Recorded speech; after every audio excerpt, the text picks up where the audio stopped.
You ask Tiger to solve. This deals with linear equations with one unknown. The final result is a equals -3. Let's solve it step by step. Simplify the expression. Expand the parentheses. Multiply the coefficients. Simplify the arithmetic. Group all a terms on the left side of the equation. Add 7a to both sides.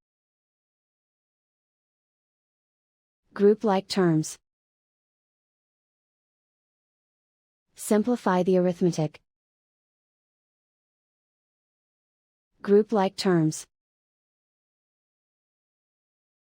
Simplify the arithmetic. Group all constants on the right side of the equation. Subtract 10 from both sides.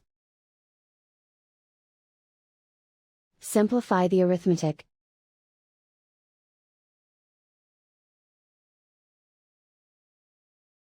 Convert the a into a positive number. Multiply both sides by -1.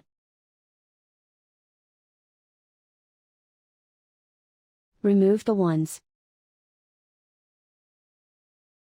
Simplify the arithmetic. And so the final result is a equals -3.